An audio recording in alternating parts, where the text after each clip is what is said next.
Swami's love for both of you must have been really immense. If you can share, Aditya, a moment or two about the first time you saw Swami and how did you get him to join the college? So I... Yeah, it's over there.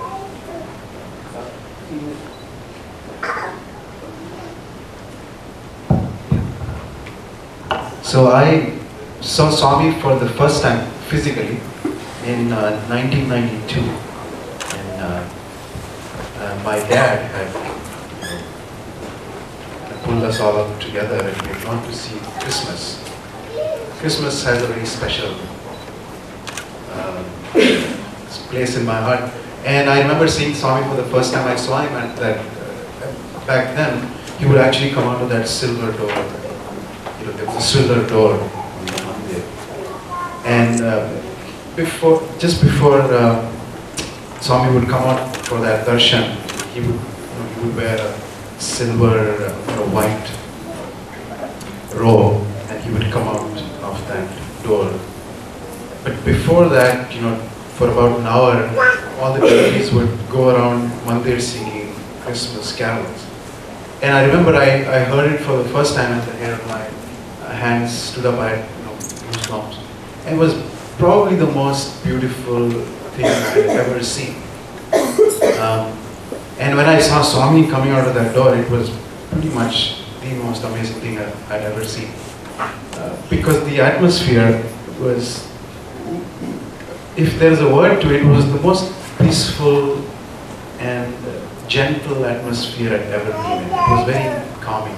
And for a teenager who's in 9th grade, 10th grade, to be in a calm state of mind is very rare. It was quite an impressive experience. And that was my first, I would say that was the first time I saw Swami in close proximity. How many of you have seen the primary school children in Puttaparthi?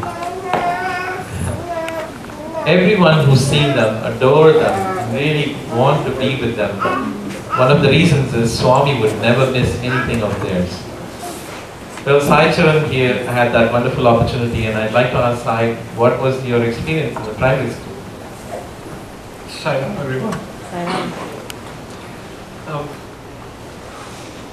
Ram. Raghavan mentioned that Swami wouldn't miss any single thing for the primary school kids. So we had this tradition that on your birthday, you take a tray full of chocolates and condiments. I guess a lot of you would have seen that. Swami takes the chocolates and throws them. So it's usually a lot of people. There are like 2,000 kids there. So definitely at least 2-3 people have their birthdays in a single day.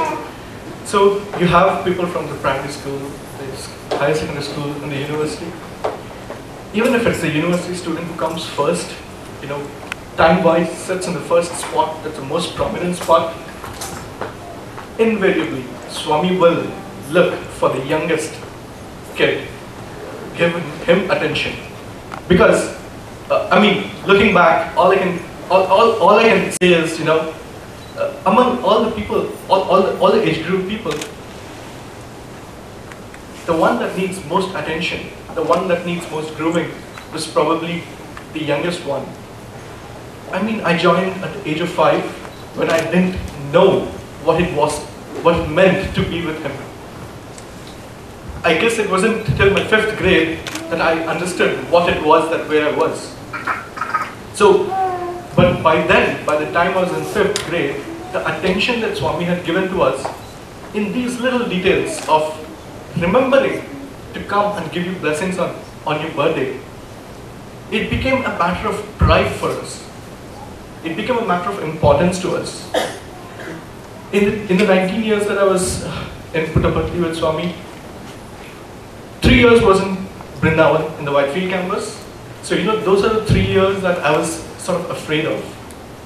I wouldn't have Swami's physical presence on my birthday. But, you always want to take that extra chance with Swami. So I talked to my mom, And moms always have these tricks up their sleeve. So she said, the Indian almanac follows a different calendaring system compared to the regular Western calendar. So my mom said, according to your star calendar, the Indian calendar, your birthday is Guru Purnima Day. So, I've got a chance, But then I was also asking my mom, it's Guru Purnima Day, Swami will be busy. My mom said, you're Swami's son, you're Swami's child. He will remember you. So, as far as I remember, in the 19 years, I don't think there was a single birthday that Swami did not bless me. There were tons of devotees, important people, VIPs, presidents, prime ministers, whoever it may be. He always had time for us.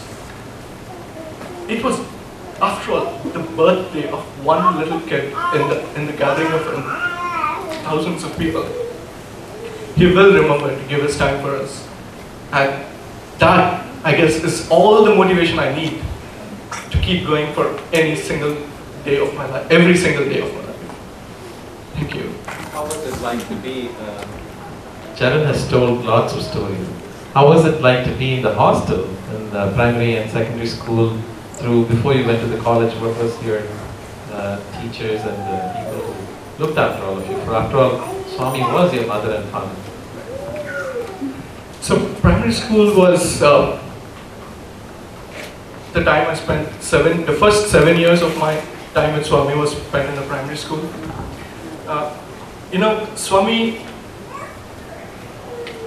looking back, all I can say is Swami had handpicked a very able set of people to look after us. And he is so particular that, when we were primary school kids, we'd go to the mandir in the morning. So to get about 1,000 people ready by 5 o'clock is, I'm sure, a humongous task. All of you would agree, right? So you don't want to wake the kids too early. You don't want to wake them too late. And those days, Swami used to be out for darshan by 6:45 a.m. 1989 and around those times. We had no clue as a kid. Like I said, till my 5th grade, we had no clue what's going on. What are we doing up at 5 in the morning? We don't even have a notion of 5 in the morning then, right? We are woken up gently, the routine is like this in primary school. Our headmistress, she sits in the lobby in front of our dorms. 700 boys, she puts paste for every single one of them. Every single day of the year that we are in the hostel. And then she ensures that we go on to brush our teeth, wash our face. Then we have the Suprabhatam. Then we have breakfast, get ready for darshan. On the days when we go to the darshan, all this has to be done by 6:30. We were woken up around 5. And just because we are woken up at 5 and we have to make it to the mandir, there is no compromise on Suprabhatam. Why? You go to the mandir, Swami asks, so did you attend Suprabhatam? Were you sleeping? As a kid, if you slept off in the Suprabhatam, you say yes. You don't get to bear the brunt of it. It's the headmistress who gets to bear the brunt of it. They very happily do all that for us. You're sitting as a kid in the mandir in the morning, 6:37. One of the first things that Swami asks every single time that he comes out and we are there in the morning, literally every single time, he asks us this one simple question. Did you have breakfast? He's the Lord of the universe. He has time to ask about whether you had your breakfast. And it doesn't end there. What did you have? Idli, the rice cakes. How many did you have? What did you have with that? He had all this time for every single one of us. And talking about life in a primary school, anybody who studied through the primary school and done any other part of his life in Puttaparthi, if you ask him one question, what did you like about primary school most, or what do you remember most? It will be the food. Swami had the simple rule that while you're growing up, you need to be given very, very, very healthy food. He made it a point that we had the best food. As I approached my 7th grade, while part of me was like, yeah, you're growing up, but there was a part of me that was like, dude, that's the end of your good food. I'm not saying that food was any different in other places, but the kind of attention that you receive as a kid was that of a potter molding the clay. Every single aspect of your day is taken care of. While I was attending my 5th grade or 6th grade and getting to have my own thoughts and perceptions of the whole system around me, that's when my teachers told us that every single aspect of the schedule of your day was laid out, handpicked by Swami. The time that you get up, what do you do next? What do you do next? So the job was very simple for us. We just do it. By the time we started questioning, there are things that you don't question. Things like getting up at 5 in the morning. You just do it. It went on for so long that even 3 years after I left Puttaparthi and I started working, I couldn't get out of the schedule. I get up at 5 in the morning, I have nothing to do. I'm not in the hostel anymore, but I still did that. It's such an integral part of my system. So, the people that were chosen to take care of us, the food, all the nitty-gritty and the details of every single thing was handpicked by Swami. And all I can say is, thank you, Lord. Thank you. One of the biggest desires of the students is to be close to Swami, somehow to get close. And what better opportunity than to be part of the music group. Swami's music group was his favorite. He would take them with him to places, and they would get to sit in the front. I know, Aditya, you had the strongest desire to be part of the music group, and we'd love to hear about that. Yes, so I think I should preface the rest of what I'm going to say with this, that I was never very interested in music. In fact, I used to not like it at all. My mom, like any good South Indian mother, she forced me to learning music. This was back in 7th grade or something. And I would complain to her every day that my friends are playing tennis or cricket or squash or some such thing. And I'm just sitting and learning music. Music is for girls. I'm a boy. There is something wrong here. But then she wouldn't give up, and she did ask me to go there. So I did it, not with much love, but out of compulsion. But then it changed, everything changed when I went to Puttaparthi. This was in 11th grade. And that particular year, Swami was not in Puttaparthi. He had gone to Vrindavan, and he spent pretty much the whole year there. And the only Puttaparthi without Swami is like a desert. And it's not a fun place to be. So, but the only thing that would kind of get you close to Swami every day, in a sense, was the bhajan session. Boys would sing, and it was beautiful. I had never heard music like this before. It really touched me. And of course, there was a lot of attention given to boys. Swami would talk to them. He would tell them, "Oh, you didn't sing this properly. You might have done this better. You should have done that better." And so, of course, there was this inner desire in me as well to sing for Swami. So I went to the music teacher, and I asked him, "Can I sing?" And he said, "Okay, why don't you sing something?" And I remember, before I joined the school principal asked me in the interview, "Do you attend bhajan?" And I said, "Yes." "So can you sing a bhajan for me?" So I said, "Sure." And I used to sing only one bhajan back then. It was Mahasamadhi, Swami's bhajan. And I used to sing much like all teenagers do, like this. As if the whole world is kind of looking at me and judging me with their eyes, and it was not a very nice way. But Swami is patient. He had me in the school. I got selected. But then eventually what happened was, the way it works in Koduru is to be able to sing, you have to personally ask Swami. And he has to say yes, in front of everyone. Alright? Now this is pretty brutal because, as you know, Swami is busy. Right? You can't just stop him anywhere and say, hey Swami, give me the opportunity to sing here. And then, so we would try to, you know, get to places where he would have to stop for a while. So then he would get up and say, Swami, give me a, can I sing please? And then he would just walk off. Right? So I did this probably for a year almost. This was my 12th grade. I asked him at every corner I could find. And I did this for a lot of time. And then eventually one day, this was in the first year of my university course, he called 4 of us for an interview. And it was great, you know, we were all in there. And he would ask, you know, typical questions. Oh, there was also this Italian symphony director. He had come down from Italy. And so that man was also sitting there. And I remember, you know, Swami asked a lot of questions to each one of us. He said, what's your name, where are you from, and so on and so forth. And then he started talking to this Italian conductor. And then he looked at us, and he looked at that Italian conductor and he said, make them the best musicians in the world. So for a moment, you know, we were all shocked. We were, what, Swami, I don't even know how to read and write music. And this man, he has done music for 25 years. What are you saying? But then, in retrospect, when I think about it, I feel, you know, Swami's standards for us are very, very high. For each one of us.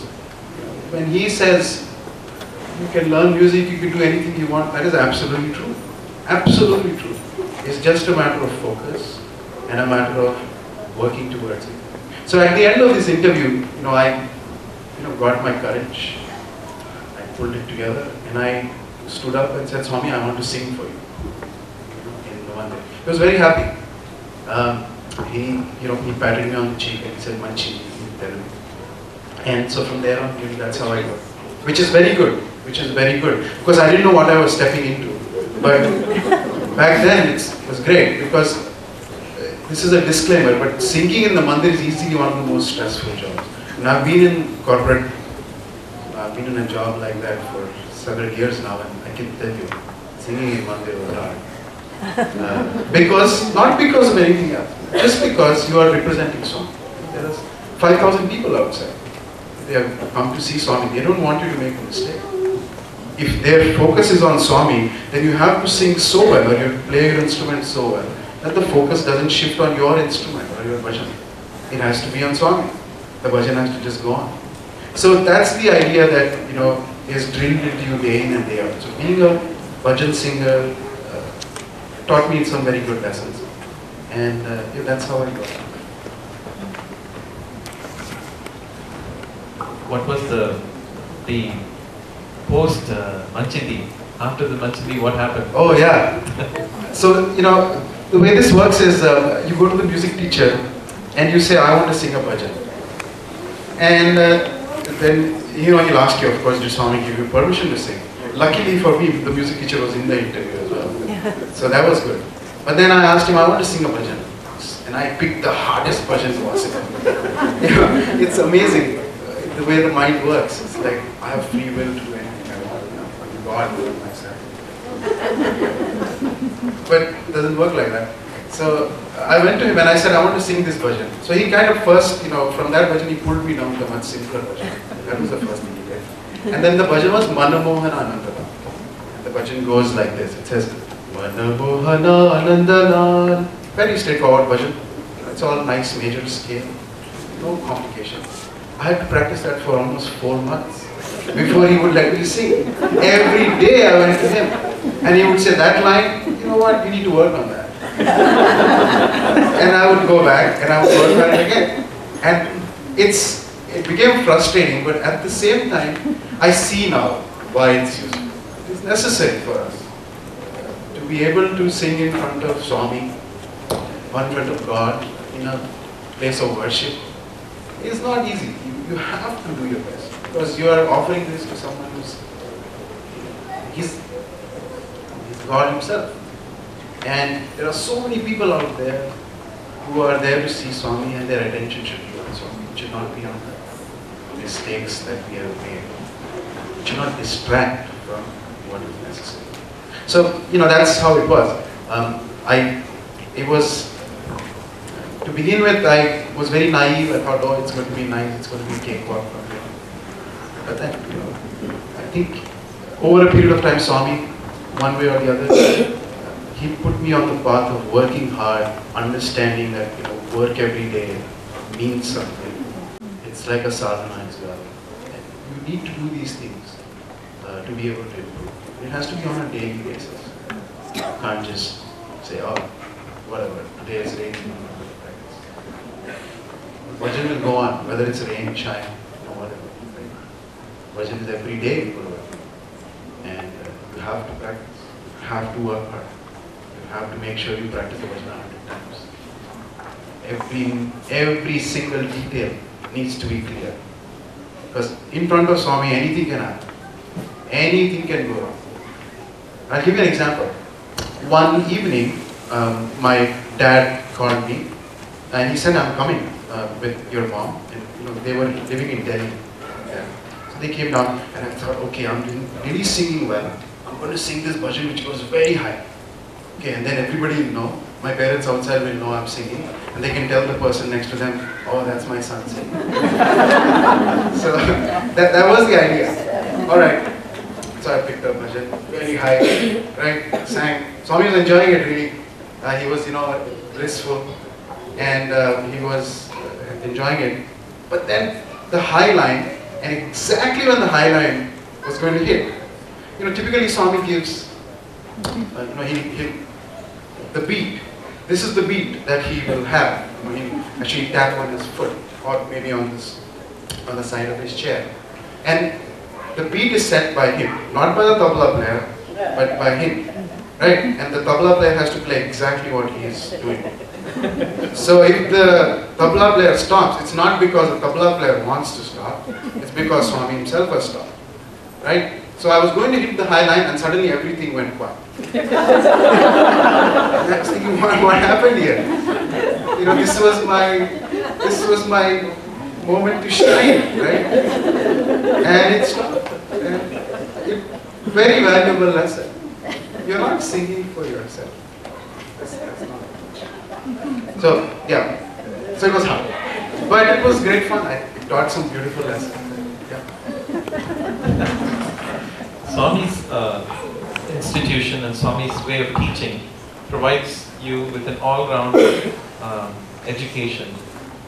So the students are not only well versed in the worldly education, but also in all of the other things. This is a question to both of you. Could you share something that you found special besides the studies? Anything that you found was very integral to your learning in Puttaparthi? Okay. One of the things that Swami proudly advertises as his way of doing things is the integral system. And every student is a testimony to that. So, in the 19 years, let me just summarize all kinds of roles that I have done.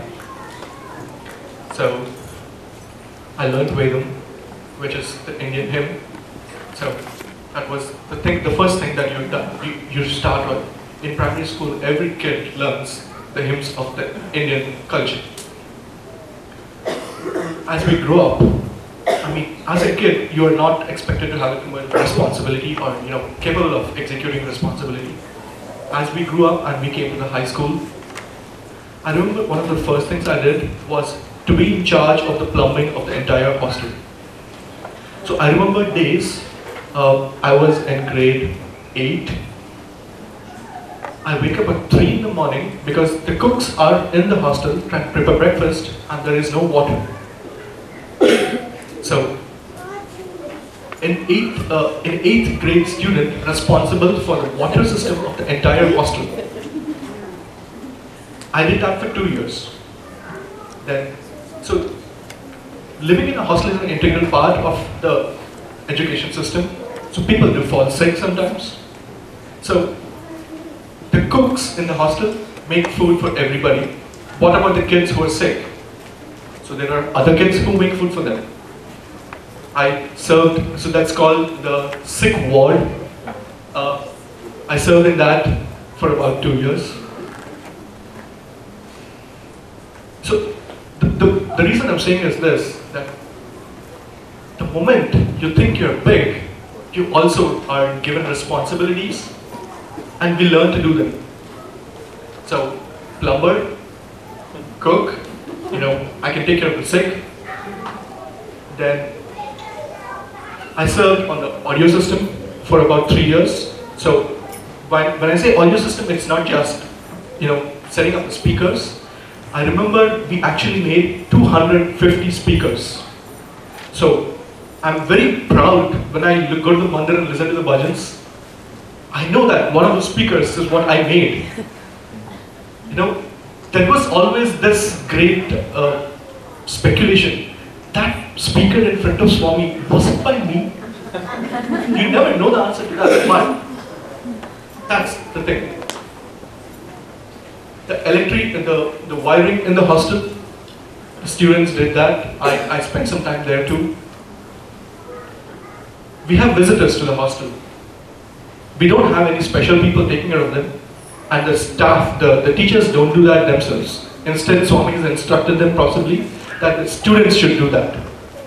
So, students are the people who take care of them. So, waiting on people, attending to guests, things of that kind. I had this unique opportunity to, while I was in Whitefield, to help set up the stage for Swami. So, that is perhaps the most grinding kind of role that I was in myself. You got to do everything right. Like Aditya was saying, right? Everybody is here looking at Swami. You don't want anything to go wrong, people's attention to go away from Swami. Everything has got to be picture perfect. It's just got to be like clockwork. And we learn these things because after the darshan is over, Swami comes to the back and says very, very inquiringly, who did that?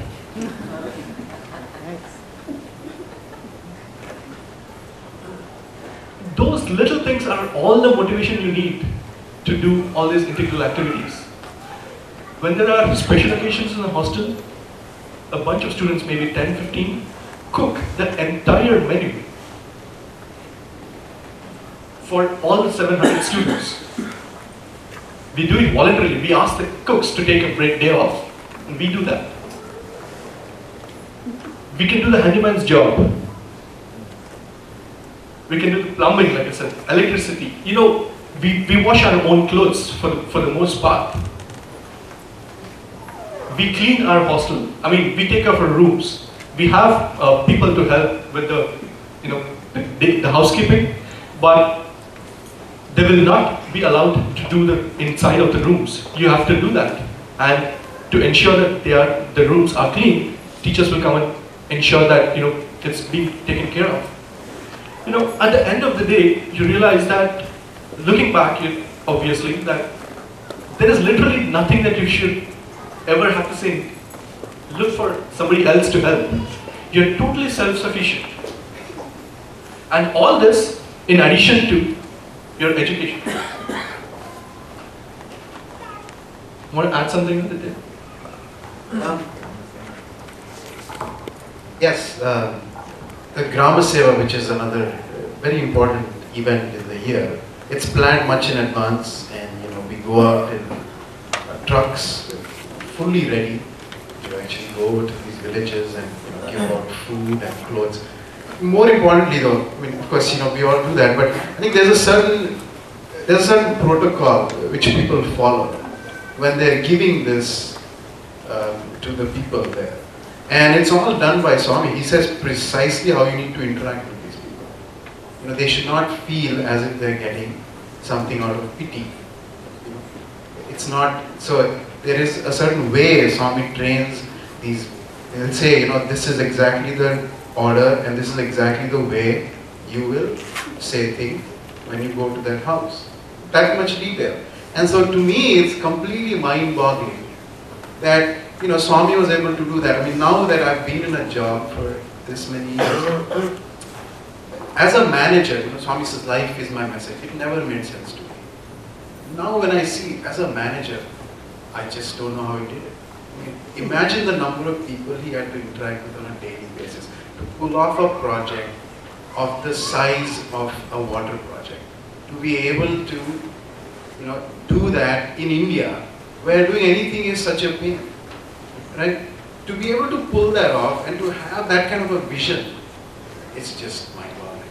Now, coming back to the integral education bit, one of the things that really has stuck with me all this while is, you know, it's one thing to be in Puttavarthi, we listen to Swami a lot, but Swami also creates the environment for you to study all the other religions. You know, I remember there was a time when I was in love with Christianity. I read every book I could get. You know, Mark, Gospels, you know, I read Francis of Assisi. I read all the books that I could actually find. And, you know, it was all because Swami would give a certain discourse and it really affected me. You know, he had this way of reaching you, which, I don't know, it has never happened to me again. Buddha, for example. You know, then we would dwell into all books, and our library was beautiful. You know, we would read all those books, try to get everything. And then when you read Swami's discourse, it kind of simplifies everything. And it, you know, it puts everything into perspective. So it was beautiful. When we say integral, it was truly, it was, you know, immersing yourself in all the great traditions of the world. And Swami had put everything in such good light. And, you know, his commentary on each of them was just brilliant. So that also, it has, you know, stayed with me a long time. And in my moments of crisis, you know, when I'm faced with X, Y, or Z, I always go back to Swami's words. Luckily, we have so many things written by Swami himself, discourses by himself. We don't have to, you know, work from a commentary by someone else. Swami's own writings are there. His discourses are there. His vahinis are there. It's all there. And so in the end, that's one thing that I feel was a very important thing. He gave us access to all this beautiful literature which we can use. I'd like to add to what Aditya was talking about the Gram Seva. So the detail to which Swami used to go was this. So he was mentioning exactly what he would write. Swami had said this: when you go to the door, knock, ask to be excused to come in. Don't just walk in, ask to be excused to come in. And only then, once you have gone inside the house, you should make the offering to the person. See, it is not that the person needs what you're giving. The whole point of it was that you are going to learn about the real villages. So one of the most common things said about India is India lives in its villages. And personally for me, I learned, or I realized where most of my population, my culture, my tradition, my history comes from during those few years of Gram Seva. One particular instance was, I had gone to this village, I think it was the first Gram Seva. There was this lady who was like really bent over, you know, holding a stick. She whispered to me saying, "Since the time British left, I have not seen so much activity in this place. Who are you? What are you here for?" And we got to see what kind of things people do. You know, we eat our food every day. Where does it come from? Somebody grows them. We actually, I remember going down to the field. People were in the midday. People were not at the house. They were busy in the field. We actually went and offered food to them in the field, and they were like so joyous that, you know, Swami remembered to ensure that we get our food for that particular day. So the detail to which he used to go to was to that extent, exactly what to do, when to do, what exactly should be the words to say, what should be intent in your mind, and what should be the words that convey the intent. Every single thing was planned and executed by him. The peaceful resistance comes at the end. Swami students have the integral knowledge, and yet they have excelled in their studies. along with all of the other things that they're doing. Actually, Aditya has done his PhD and he's working in Los Angeles. Sai Charan is here to do his PhD in computer science. But most importantly, during his time in Puttaparthi with Swami, he was the recipient of 3 gold medals for his education. In his undergraduate and 2 masters, each time he was awarded the gold medal by Swami himself. I will ask Sai Charan to share with us just what that felt like and what was it to be with Swami in that wonderful moment. So, personally, the most cherished moments of my life was to be personally honored by Swami. So, I remember my first time I received a medal. The President of India was the chief guest. He was seated right next to Swami. Okay. And for some reason he was trying to get Swami's attention, and it was my turn to receive the honor from Swami. So he announced my name. I walk up to the stage. Swami looks at me, smiles very, the beautiful thing that he just blooms into that beautiful smile of his. And then the president is trying to get Swami's attention. Is totally ignored, because the way I saw it, that was my moment with Swami, right? And Swami went all the way out to show that that time was for me. It was the time that he had chosen, right? So he's going to make sure that he spends that time with me. And his attention to detail, again, every time you interact with him, I always notice that there was something special and fun to learn from him. This time, I was at the dais with him. The registrar brought forward the tray with the medal and the certificate. Swami looked at the certificate and suddenly said, "This is a girl's name. This is a boy here. Something is wrong." Think about it. It's an important ceremony. It needs to go like clockwork. Nobody would have ever known if Swami had taken a medal, put it on me and gone away. I would have probably not noticed it for 2 days. Right? Swami was paying attention to every little single thing there. And the medal is like so tiny. Inscribed on that are still tinier letters. Swami read through that. He said, "This is not his. Get his." Apart from being very, very memorable occasions, they are also perhaps the most memorable lessons that I learned. Think about it. Put yourself in an occasion where you're on the dais. You're doing a lot of things, and people won't notice if you do something wrong. And will you still do the right thing every single time? So, every single chance was an opportunity to learn as much as it was an opportunity to be cherished. Thank you.